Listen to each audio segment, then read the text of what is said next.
Hello，大家好，我係Cino啊，繼續同大家講下《中年好聲音4》第29集安歌之夜嘅第2部分。咁一開始嘅時候就播咗許志安唱嘅《信天翁》啦。咁而喺真實嘅情況呢，佢信天翁同埋會過佢哋呢，都係喺第一場，即係喺下晝嘅時候啦，係一齊唱，連續咁樣唱嘅。咁佢就將呢一隻歌《信天翁》咧就擺咗落嚟第2集。好啦，咁第一位咧就係雷小雷啦。咁一向我都好喜歡佢嘅。咁佢唱嘅想說啦、國語歌啦，就晒佢啦。咁其實佢嘅水準都係好好，依然好好嘅。不過我自己覺得佢就有太多嗰種叫做氣泡音啦。因為張繼添都有提及啦，係啦，係太過多啦。咁佢第一次唱嘅唯一嘅時候呢，都係有呢一種聲嘅。咁當其時呢，係覺得好適中啦，佢嗰個多少係好恰到好處啦，咁樣咁就好好嘅。咁呢一隻呢，就略嫌太過多啦。但其他各方面啦都好好嘅，佢嘅爆發力都係比以前好咗嘅，即係唔會話太過平淡啦。咁呢隻歌算唱得幾好。游淑晴啦，咁佢好怪嘅，將呢隻歌咧變成咁樣樣，係啦，將一隻似似地兒歌嘅歌咧，係更加變成係兒歌啦。咁佢前面又加咗喺度撻手指啦，好似拍子機咁樣啦，咁更加兒歌啦。咁跟住成隻歌都好似唔係好識唱歌嘅人唱咁樣啊，即係好似將以往佢嘅高超技巧咧，全部打破晒咁樣。可能佢就係想做一個好 fresh 嘅感覺啦，俾大家耳目一新啦，眼前一亮啦。咁但係就唔好啊，整體做出嚟嘅效果唔好。咁佢喺某一啲越嚟越快嘅時候嘅拍子又有唔啱啦，食唔正啦。跟住最尾嗰個高音又個高音，即係一粒音嗰個高音咧就冇問題，但係跟住咧佢有啲哈嗰啲再落翻落嚟嗰啲 runs 咧就唔得啦。跟住第3位就係最勁嘅鄭嘉誠啦。咁今次個舞非常之好睇啦。咁唱咧現場睇係好一般嘅，即係冇乜特別啦。咁喺電視機睇出嚟都係冇乜嘢嘅。咁整體上係唔錯啦。佢嘅情緒mood嗰啲嘢唔錯啦。咁佢又可能就因為病，咁所以可能有啲嘢唔同咗，就用咗一個輕咗嘅聲冇乜強調喺個唱嗰度冇咁用力咁反而係更加好，攞到最高分同埋 MVP， 恭喜佢。好，又多咗一個人攞 MVP， 咁我都好覺得應該最後嘅去到總決賽嘅人應該都大約都應該攞過 MVP 咯。而家佢哋係已經分散咗好多啦嘛，將啲 MVP。跟住可能好普通啦，有走音，有甩拍子，同埋有一貫嘅作狀咁唔多講啦。呢集唔 foul，其實佢次次都好彩，有更差嘅人 foul 就唔輪到佢啦。咁呢集唔 foul都下一集或者下一兩集啦，都走唔甩㗎啦。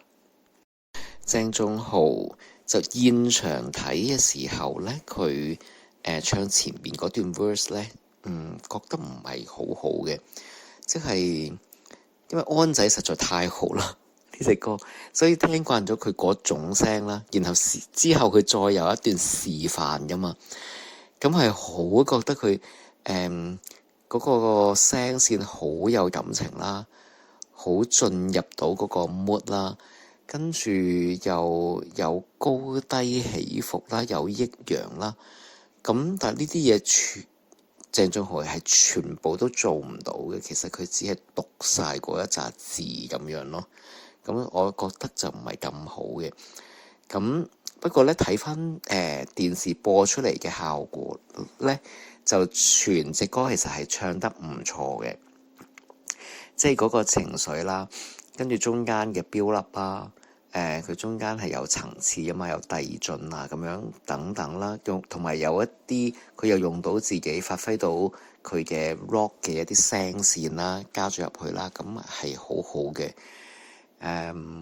就可能彌補咗佢前邊嗰段 verse 嘅一啲覺得有啲不足啊咁樣樣咯。咁之所以就安仔要示範咗嗰一段出嚟啦，其他就好好啦。跟住可能佢就係 band 友啦，係啦，即係 rock 嘅人啦。咁所以咧就同對 band 咧就一定係最夾噶啦，配合得係最好啦。佢嗱其實今日咁幾位都好好嘅，即係譬如鄭嘉星又有節奏感啦，跳舞啦，咁所以嗰個拍子啊、節奏啊嗰啲都好好啦。吳亦偉又係一個好 groovy 嘅人啦，咁佢嘅節奏感亦都係好好啦。咁所以咧就即係呢啲嘅歌手咧，變咗拍落去啲band 嗰度咧，就會覺得佢哋更加出色咯。如果係用 MMO 咧，就顯露唔到呢一個咁樣嘅特色。咁鄭仲豪仲有嘅一啲好處就係佢好自然啦，佢係即係聽得出係由心出發咁樣去發出嗰啲聲音啦，即係嗰啲低啊、高啊、輕重啊，都係好自然啦。咁其實呢個就相比於可南就係太造作咯，即係佢嗰啲專登有啲字咧係專登咬到好似好得意啊，或者係好溫柔啊，總之就係佢嘅嘴型造作啦。咁跟住咧就到亦偉啦，咁佢嘅節奏感好好啦。咁廣東話當然係唔係太好啦。咁都所以不過今次佢絕對係唔會危險噶嘛。咁所以佢唔出盡力啊，去用廣東歌去出戰啊，俾自己可以考驗下。咁其實係好嘅，亦都等評判都更加知佢好努力地去唱廣東歌啊咁樣咯。最後范子睿啦，佢嘅以往啦係說故事嘅能力啦，咁今次都係用呢種方法去做嘅。咁不過咧佢就好似可能隻歌同佢唔係話好熟悉，或者係唔係佢喜歡我嚟表達感情嘅歌啦。咁所以就嗰種張力係冇佢唱其他嗰啲好似講嘢咁樣嘅一啲歌嘅時候嗰個咁好嘅，個張力冇咁好啦。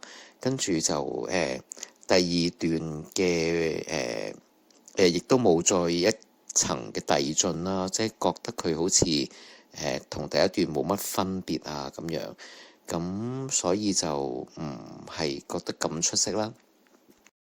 另外咧，佢有一種好慘嘅感覺咧，就其實好似佢之前唱即係頭比較早段嘅一啲歌啦，佢係有嗰種好慘情啦、好無奈啦嘅嗰種嘅感覺咧，就用咗喺隻歌度。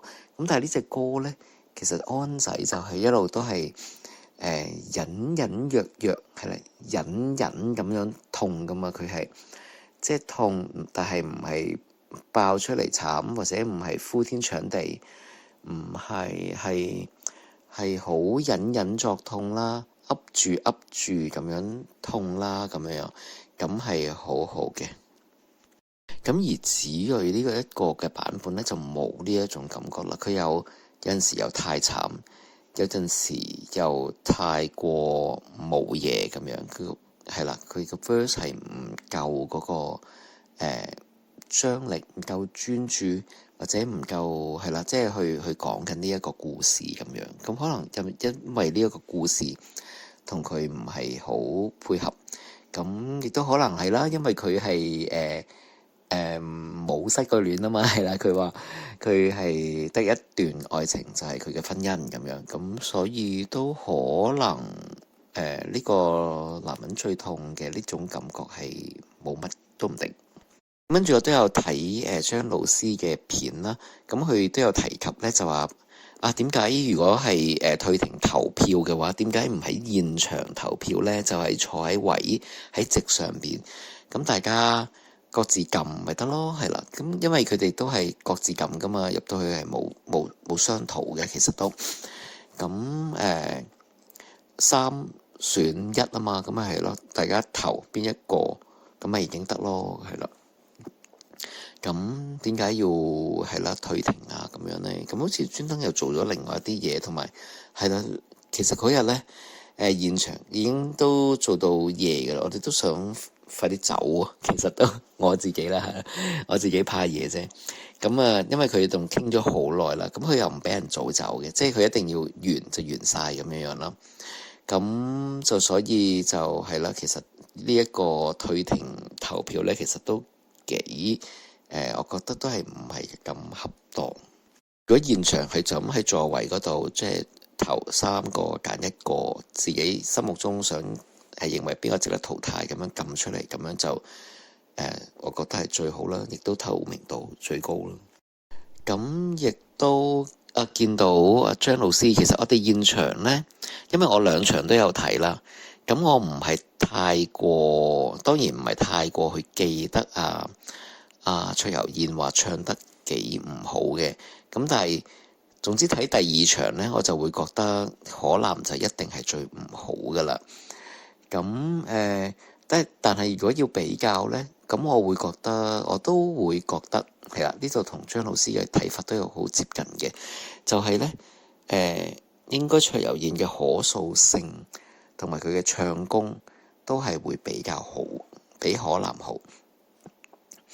咁可南就係可能算係穩定，咁而卓悠燕就有啲可能有啲嘅失誤咁樣啦，咁所以咁樣比較。不過啦，都就算呢一 round 卓悠燕留低，其實佢都有以往嘅嗰啲問題啦，咁即係可能過分嘅有啲活躍啊，係啦，即係太多嘅動作啦。